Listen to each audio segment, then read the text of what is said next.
Well, good afternoon, everyone, and thank you very much for joining us on what really is a historic day here in Los Angeles.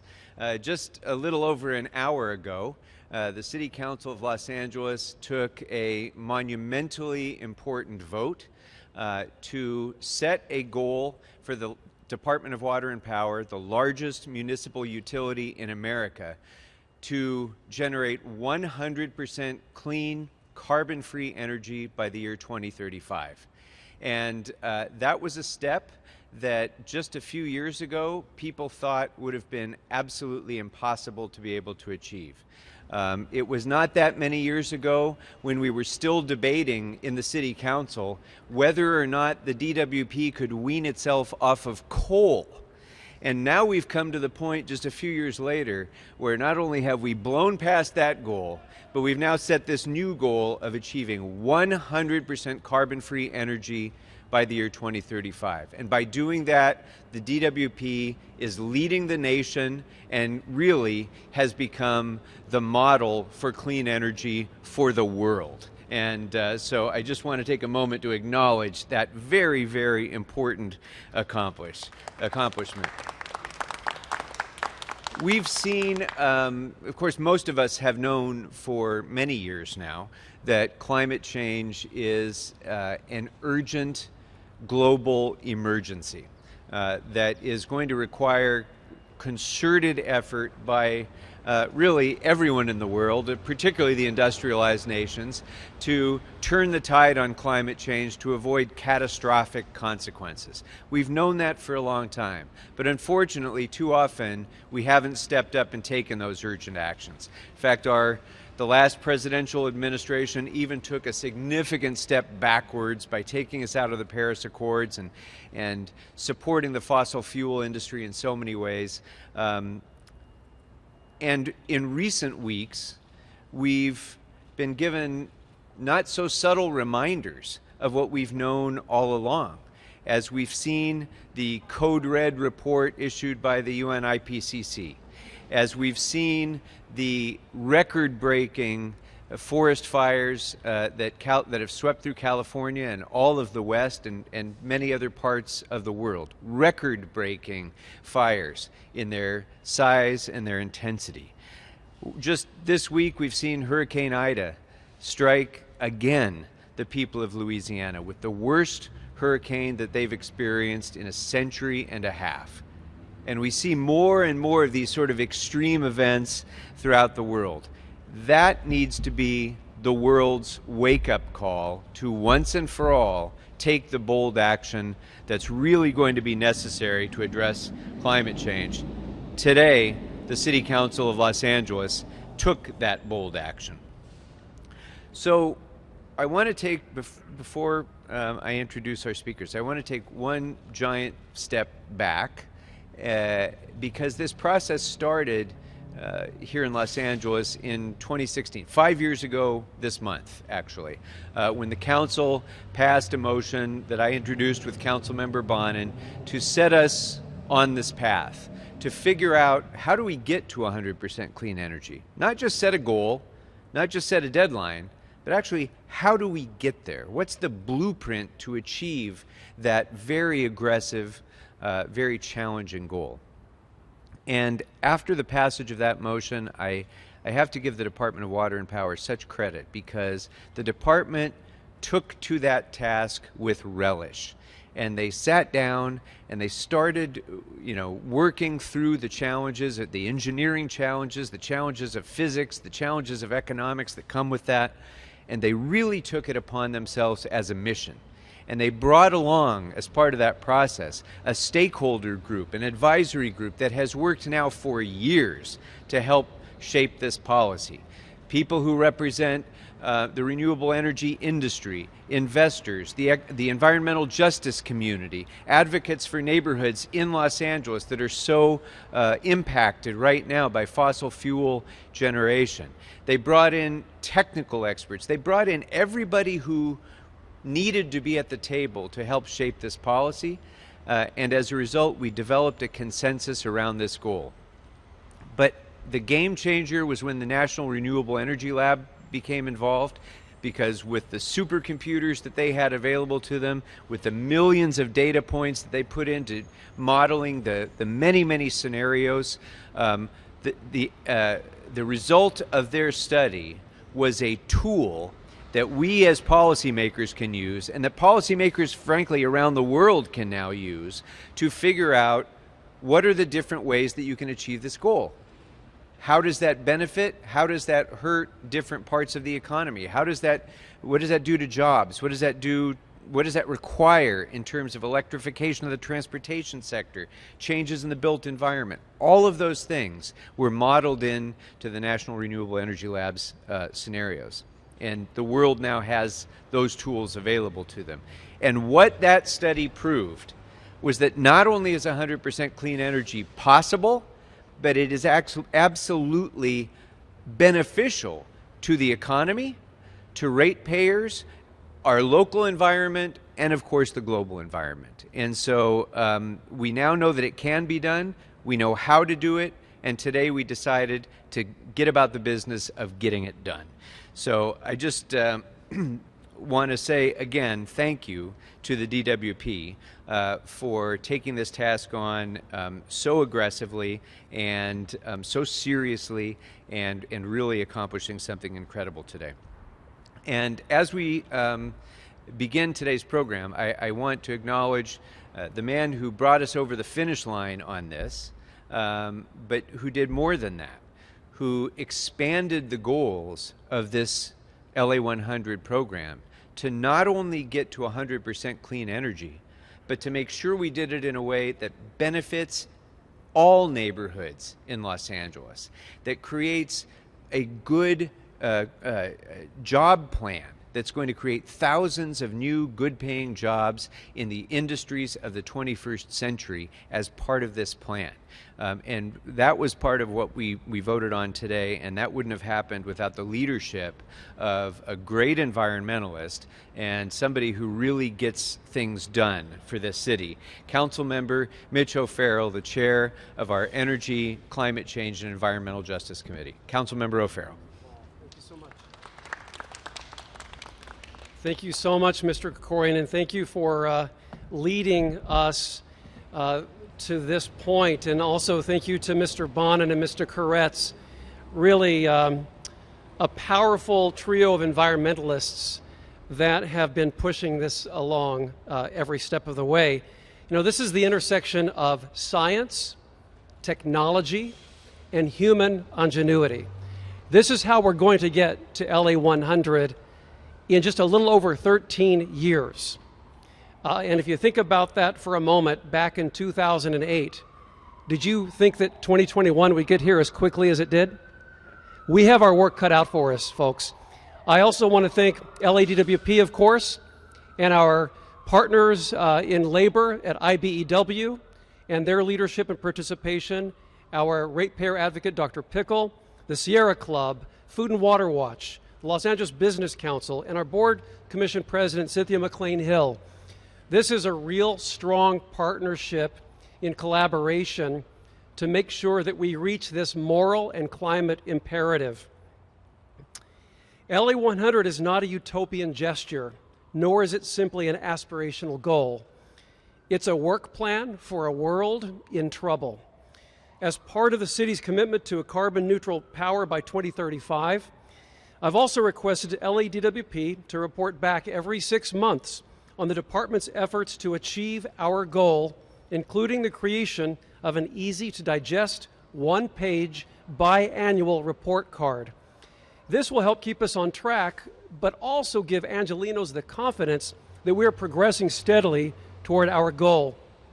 All Los Angeles ratepayers are vested in the success of this 100% renewable energy imperative. This is the reality. Some of our climate change impacts are irreversible. We will live with those now.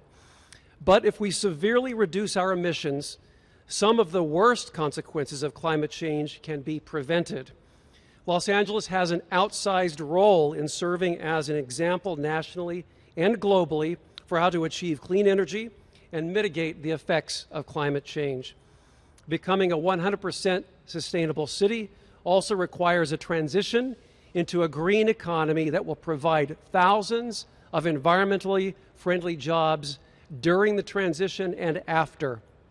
Today, we also approved the initiative from Councilmember Krikorian and myself that puts equity at the forefront of our LA 100 job creation strategy by the development of a long-term hiring workforce plan. And that plan is centered around ensuring project labor agreements, prevailing wage, targeted hiring requirements focused on neighborhoods that have borne the brunt of historic environmental injustices and degradation. Over 9,500 green jobs are expected to be created during and after this transition. There is no good reason that these jobs not come from the very communities that have historically suffered from neglect and divestment. I want to thank everyone for being here today, and to my colleagues and our partners for your leadership. Let's get to work. 2035 is going to be here before we know it. There is no time to waste. Thank you so much.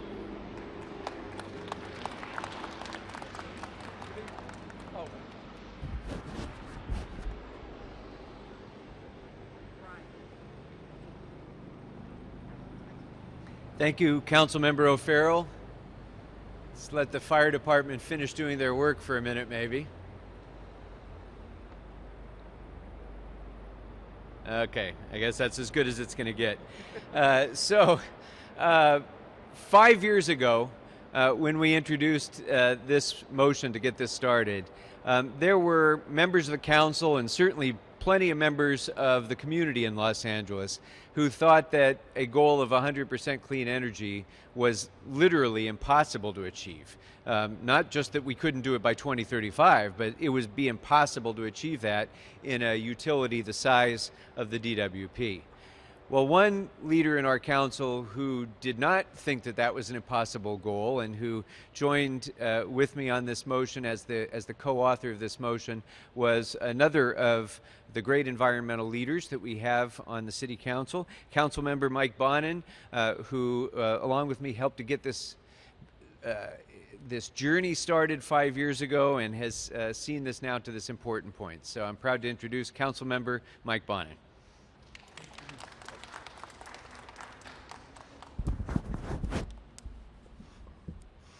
Thank you, Paul, and thank you for your leadership on this. Thank you also to Matt Hale on your staff for the work that he has done on this over the years. Thank you also to David Graham-Casso on my staff, and deep thanks to Councilman O'Farrell and his staff for the work that they have done over the past several months on this latest iteration to improve and strengthen and make this real.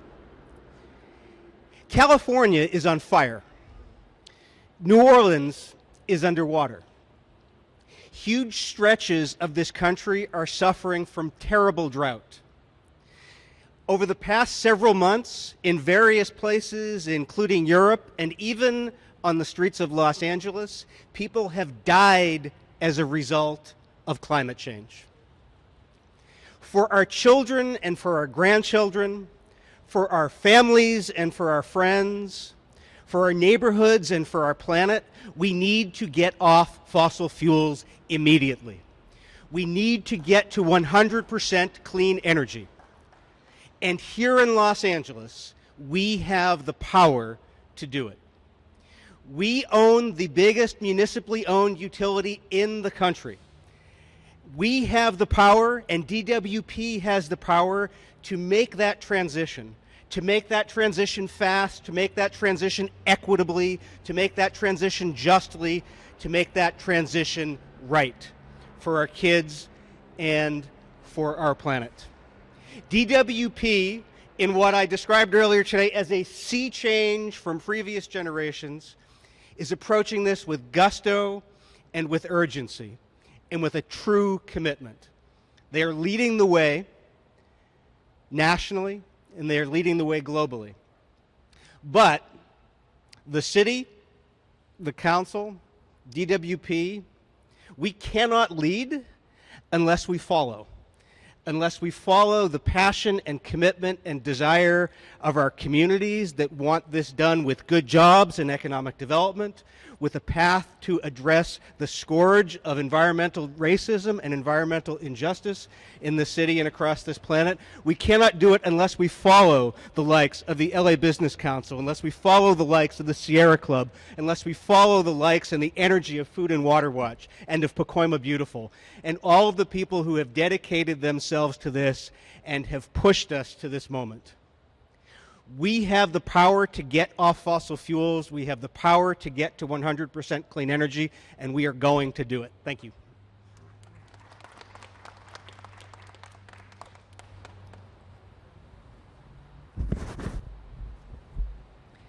Thank you, Councilmember Bonin. This is a council that is filled with lots of great environmental champions, but no one on the city council in the time that I've served here, no one has spoken with a clearer, more urgent voice about climate change than our next speaker, who has really made this one of his missions on the council and has moved mountains in getting the city to come along with him in realizing the urgency of climate change. I'm pleased to welcome my friend and a great champion, Councilmember Paul Koretz.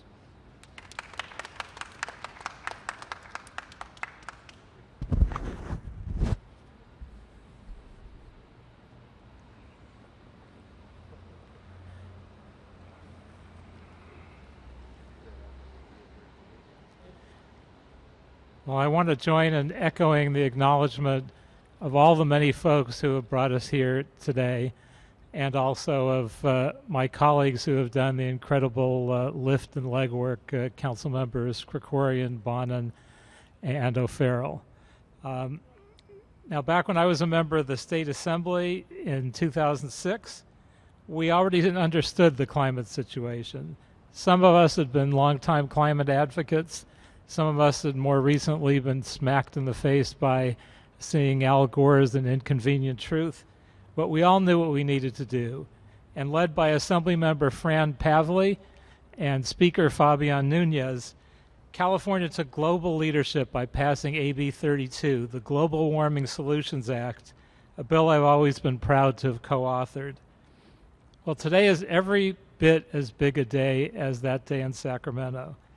Today, council members Krikorian and Bonin have proven that the promise we made with AB 32 can come true. Today, Marty Adams and our DWP, the National Renewable Energy Laboratory, working together with many stakeholders and advocates for so many years, have proven 100% renewable energy is possible for a city of 4 million people. And the trail they've blazed is one that other cities, other utilities, across the country and beyond, hopefully will soon be following. Today is a proud day in the City of Angels. Best of all, we're already putting 100% renewable energy into action. This past December, we demolished once and for all the Navajo Generating Station, one of the largest and most greenhouse polluting coal plants in the nation. Better yet, Councilmember O'Farrell is working to bring back the Navajo jobs that were lost in that demolition by building solar power in northern Arizona and championing Light Up Navajo to bring electricity to the reservation. I can only hope that we can replace the Hopi jobs that were lost as well at the Kayenta coal mine, and I hope we can work with our excellent Secretary of the Interior to help ensure that Peabody Energy finishes cleaning up after itself at both the Black Mesa coal mine and the Kayenta coal mine, because their mess is our mess. And that's exactly why DWP Commission President Cynthia Mclean Hill's new equity initiative is so very important, so we can turn the corner on our culture of extracting energy at someone else's expense, so we can make absolutely certain that as we blaze the trail to 100% renewable energy, no one is left behind. Not the frontline communities who live beside leaking natural gas plants, not the indigenous communities who have brought our city power for over 50 years, and not the heroic DWP workers who, day in and day out, bring light into our homes and offices, often at great personal risk. So thank you and congratulations to all of our LA 100 leaders. This is a tremendous and important effort, and we should all be proud. And given all the climate-exacerbated enormous wildfires and floods and mega droughts and hurricanes and all that we've seen even in just the last few weeks, we should probably all get right back to work on the next thing we need to do to protect our future generations. Thank you so much for everything that you've accomplished here today.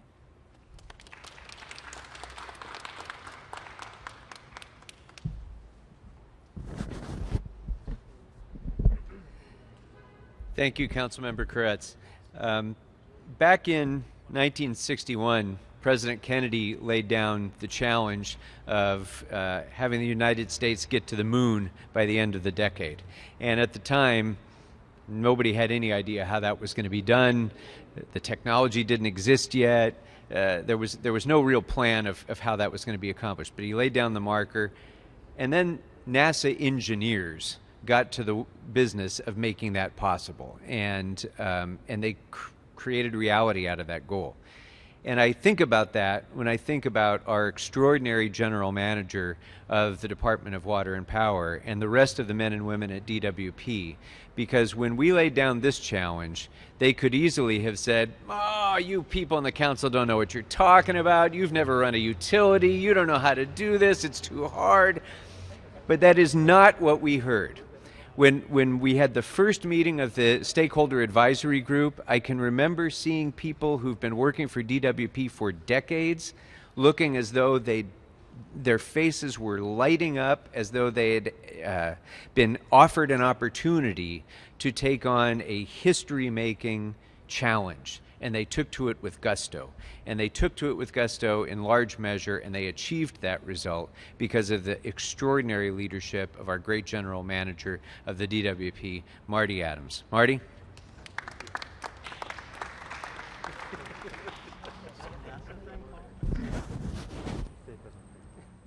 Thank you, Councilmember. I have to confess that as soon as you said that we tried to ignore that, everybody looked at me and said that they tried that, and I was just about to say we tried that, and we did try that. I mean,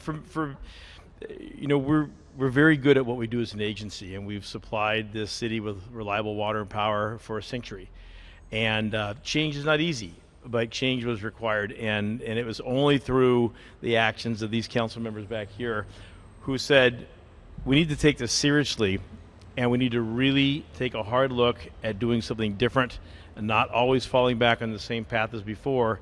That got us out of our box and got us into studying a different way ahead, a different path forward for the city of Los Angeles to give the people of Los Angeles what they want, what they are asking for. They're asking for a clean energy future, and that's our job to deliver. And I'm here to tell you today that we are fully committed to that as an agency.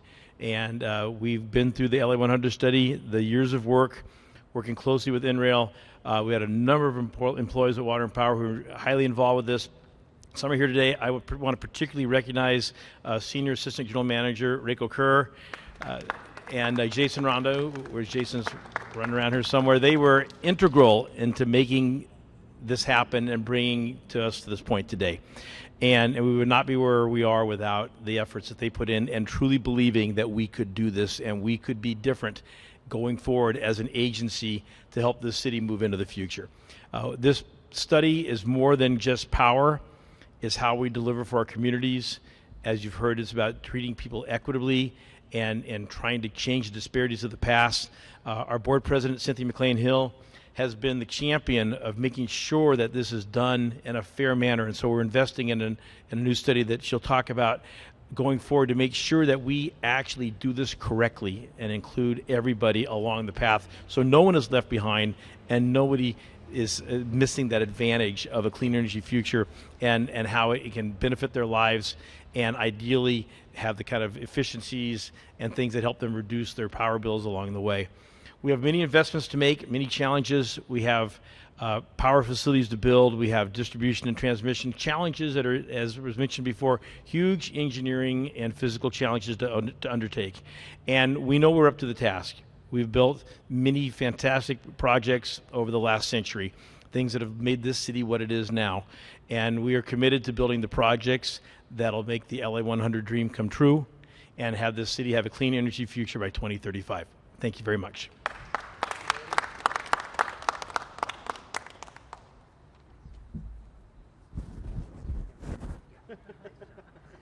Thank you very much, Marty.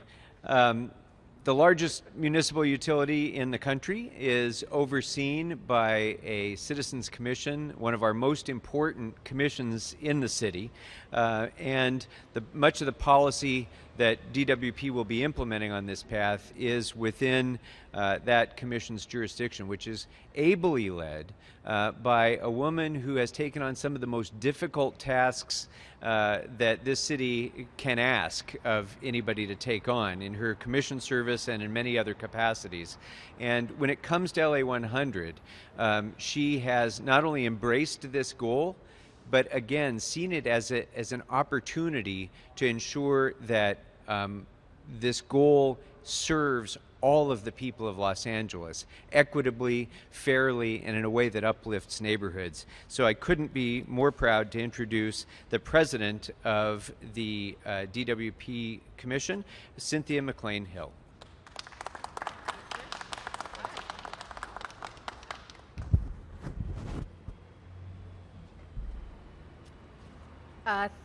Thank you, and good afternoon, everyone.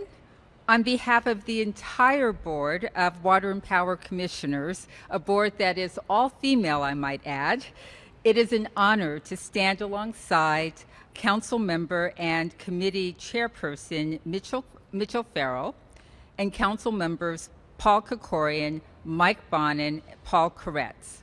Your leadership has been unwavering, and your commitment to the environment and creating a better and more just and equitable future for all of Los Angeles stands as a beacon and an extraordinary example of leadership for our entire nation. Today, the full City Council officially and in resounding fashion added its voice to that of Mayor Eric Garcetti's and endorsed the Department of Water and Power's determination to move forward forthwith. Carbon-free power for Los Angeles by 2035 will be realized. I would also like to express my deep appreciation to the LADWP staff under the steadfast leadership of our able General Manager and Chief Engineer Marty Adams. I want to give a shout out to Brian Wilbur as well, who will be leading the effort to build what our engineers have planned. So thank you.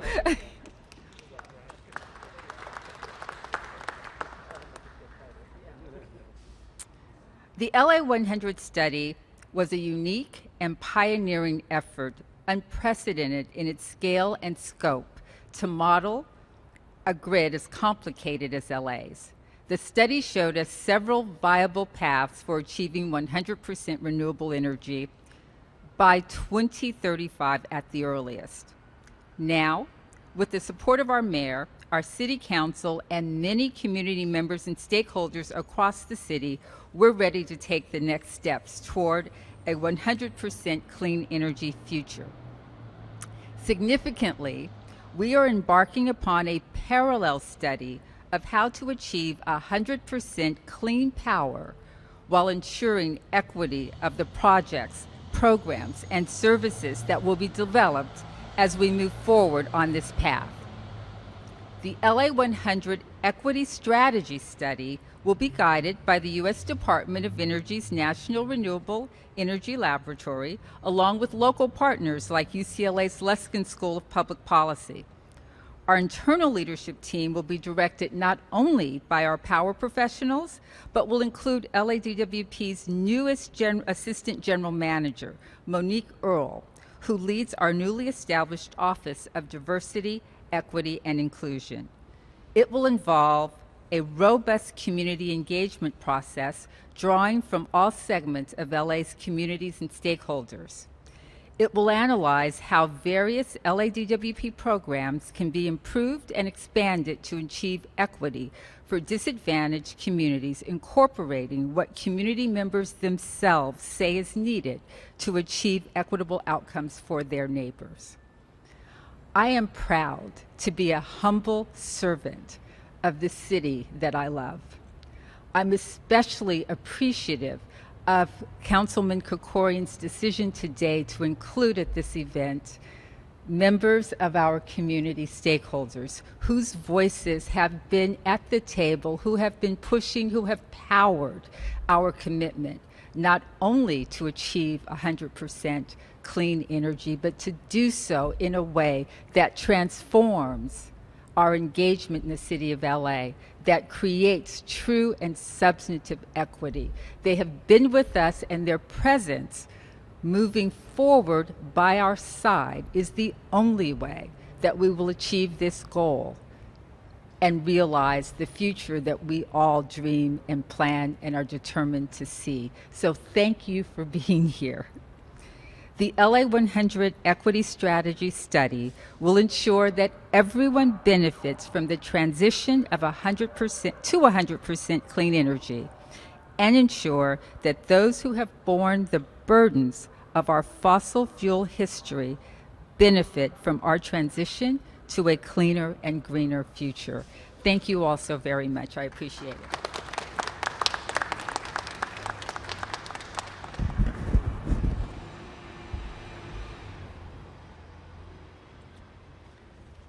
Thank you, President McLean Hill, and thank you for acknowledging also those who participated for all these years in the development of this through our advisory group.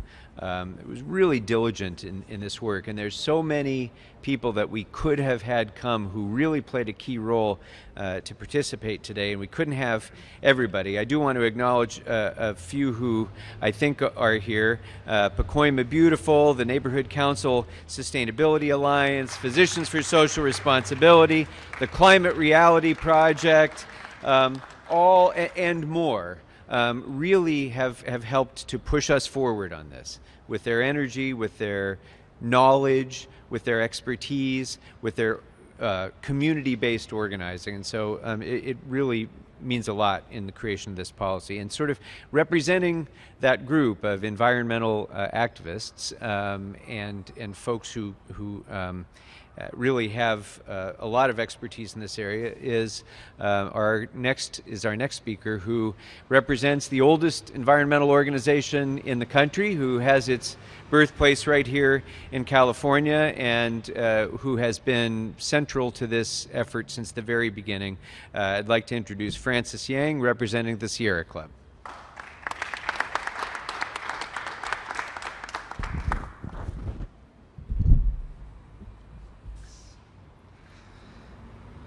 Wow. Good afternoon, everyone. My name is Francis Yang. I'm a senior organizer for the Sierra Club's My Generation campaign. We fight for an equitable and just transition to 100% clean energy across California, with a big focus on Los Angeles leading the way, like this morning. Today, the release of LA 100 is a culmination of years by many organizations. It's been a very long road, and it seems like we're still just at the beginning. But it's moments like these when our city leaders partner with us to put together community-led solutions, make the path forward, and make the future just look more optimistic and hopeful. The Sierra Club would like to give a special thank you to Council Members Krikorian, O'Farrell, Council President Neri Martinez, and their hardworking staff for tirelessly putting frontline communities and stakeholders in the process. We really are appreciative that LA 100 is prioritizing frontline communities and good-paying union jobs for Angelenos. LA must do its best, not just to do our part for climate change, but also for our communities that need it most. Our climate crisis and local pollution burdens can't wait. We have a duty to frontline communities that ensure a just transition that is led very much by them. As set by this legislation, the equitable path forward will continue to work with communities to develop inclusive and strategic planning that creates a grid that benefits all of us. We must take the time to create a smooth and just transition for current fossil fuel workers. These fossil fuel workers have helped power Los Angeles reliably for more than a century, while also providing the resources our workforce needs to grow and meet the needs of our clean energy future. The economic opportunity is massive, and this legislation will ensure that our investments create truly good jobs and careers that will build and maintain our clean energy future. Today's achievement is evidence that we are our best when our communities and our city leaders are working to create a better Los Angeles. Thank you again for everyone that was a part of this effort, and the Sierra Club is looking forward to partnering with you all on these important works. Thank you.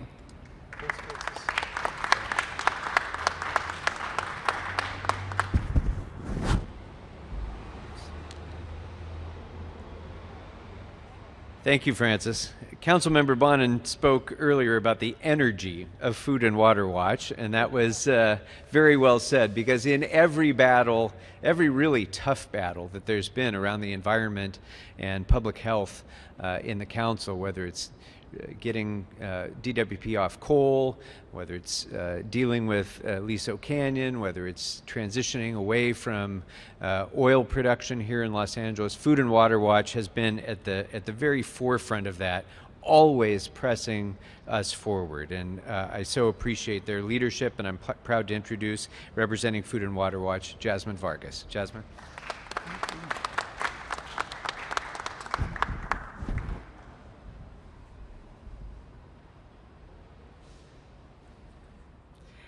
Hello, everybody. My name is Jasmine Vargas, Senior Organizer with Food and Water Watch, and I'm very proud and happy to be here with you all today. This has been a long time coming, and I appreciate the invitation, Councilmember Krikorian and everybody up here that has shown the political leadership that this crisis demands. I didn't get to speak a public comment today, so I would be remiss if I did not share that we had about 24 people waiting in the comment line to speak on this issue that's very important. In 48 hours, we were able to get 250 messages delivered to city council members. I think you all should check your emails. And I just want to elevate the fact that we got here because people power pushed the council members to this moment today. And people power is what's going to change and transform the LADWP. Because it's our public utility, it's our opportunity to show the country and show the world that when you lead with community-driven solutions, when you lead from the front lines of the crisis, you're going to get innovative, creative, and passionate individuals that are going to stand with you for this fight.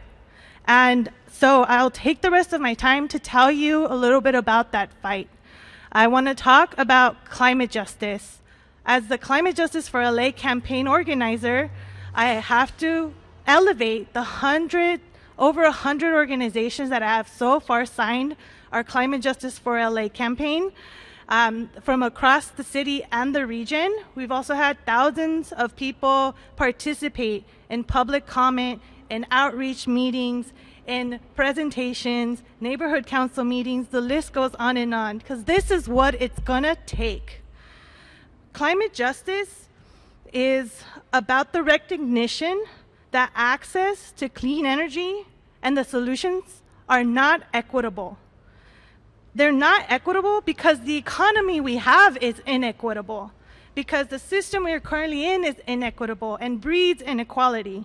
The poor, who are the least at fault for the crises, are the first to get burdened by it, and the rich are going to be very well off to be able to buy their way out of the crisis and leave the rest of us behind. That is the inequality we're talking about today. This is about questioning the status quo.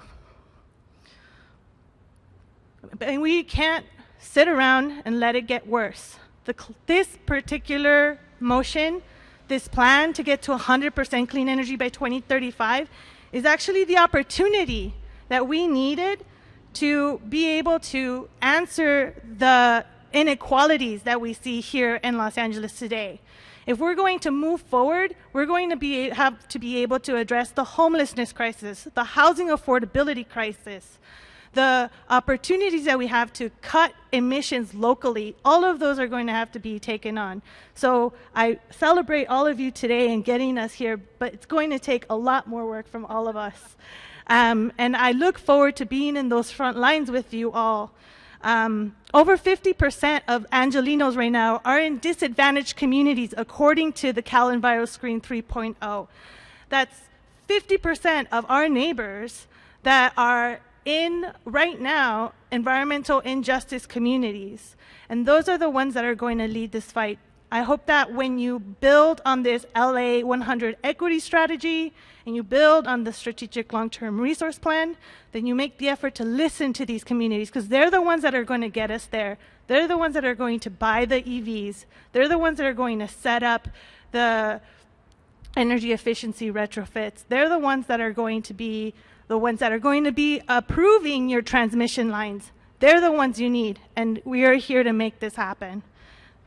This is about justice, and that's why we're here today. Thank you.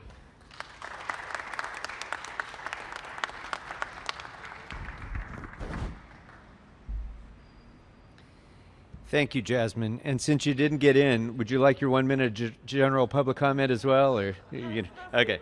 Okay, thank you. She's just going to waive her time. Okay. Not that long ago, when I was a member of the State Assembly and we were working for a 33% statewide renewable portfolio standard, and Matt Hale was leading that effort as well. Most of what we heard in Sacramento from the business community was about how this is going to impact ratepayers, and it's going to be so expensive, and you shouldn't go down this road because it's going to kill jobs, and businesses are going to flee California. And all of it was nonsense then. It's even more clearly nonsense now that we have the benefit of the LA 100 study that proves the opposite. But one of the business organizations that has always been in the forefront of making the case that what is good for the environment is good for the economy of the 21st century is the Los Angeles Business Council. And I'm very pleased to have partnered with the LABC throughout this effort, and they continue to lead in making that case. And I'm very pleased to introduce from the LABC, Mary Leslie. Mary?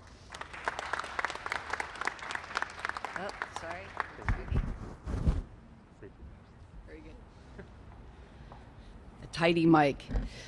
Well, I want to thank you, Councilman Krikorian, for inviting us here today and being the cleanup speaker. I think this is a historic day, and the leadership of Councilman Bonin and Krikorian was critical, well, now 5 years ago, to getting this put into place. And I also want to thank Mitchell Farrell for co-sponsoring the motion today, and also acknowledging Councilman Koretz, because I feel like I've stood on these steps with you many times, Councilman Koretz, over the last 10 years, and I think you've been the longtime environmental champion of this council. Of course, without the intrepid leadership of Marty Adams, the general manager of LADWP, and his board chair, Cynthia Mclean Hill, they got this study done. And as important, they're beginning to operationalize it as part of their strategic long-term plan, which is critical to a success. So we thank you for that. The LABC is not a stranger to the process, as Marty pointed out and the councilman now. We were very alone as a business voice calling for a transition from a carbon-based energy system to a clean, renewable one. But I think that being part of this early activity to see a plan put in place, we're really proud of. And we served on the advisory committee for 4 years. Thanks to Marty inviting us. And I want to thank Adam Lane, who's here today, because he really put in the time and dedication to this. There he is. Yeah, thank you, because it was a long process, and he took it seriously, and I thank him. As all of you know, the Los Angeles 100% Renewable Energy Study is a first-of-its-kind, comprehensive, rigorous, and science-based study that provides insights into the various pathways that the LADWP can achieve to get to 100%. This gives us a roadmap, basically, to propel the city of LA towards clean air, improved health, and equity, while also serving as a model for other cities throughout the state and country. While benefits for air quality would come quickly by switching to 100% renewable energy, As you know, it would take almost 20, 30 years to see global temperatures now stabilize. So it is time to cut emissions now. As the councilman was saying, according to the latest United Nations Intergovernmental Panel on Climate Change report, scientists are observing climate changes in the Earth's climate in every region and across the whole climate system. This is why we are relieved today and proud that the motion passed. And it commits LA and the DWT to a more aggressive timeline deemed feasible to the LA 100 study by 2035, a full decade faster than state requirements. Powering the most populous and prosperous city in the state on 100% carbon-free energy by 2035 will propel this city and our state and our nation towards reaching 100% clean energy for our future. Benefits of the plan include reducing LA's greenhouse gas emissions, improving local air pollution, attracting billions of dollars of new investment, electrifying and investing in LA's transportation and energy systems, but most importantly, it will reduce adverse health effects for children and families throughout Los Angeles. It will create new jobs and economic growth. It will make us a clean LA hub of the nation for innovation and technology. So the study shows us in the most aggressive scenario in our transition, we would create more than 11,000 jobs annually from construction and installation alone. And the investment coming into the region will be in the billions, creating a clean tech market on a scale we've never seen in the United States. We have already seen the environmental, economic, and equity benefits of being the #1 solar city in America, and LA 100 will accelerate this trend. The LABC is looking forward to participating in LADWP's strategic long-term resource plan process, knowing how important the private sector participation and partnership is to its success. The private sector brings a wealth of new technology, innovation, and best practices to this process, and they are going to be critical to the success of it. We are excited to see the no regrets investment soon that the department is considering.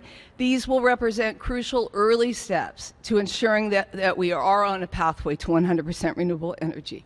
So the LABC is proud of our continued partnership with the LADWP and the city leaders here today. And I want to thank once again the historic leadership of Councilman Krikorian, O'Farrell, Bonham, and Koretz, and also the hard work and dedication of Marty Adams and Cynthia Mclean Hill. So, thank you.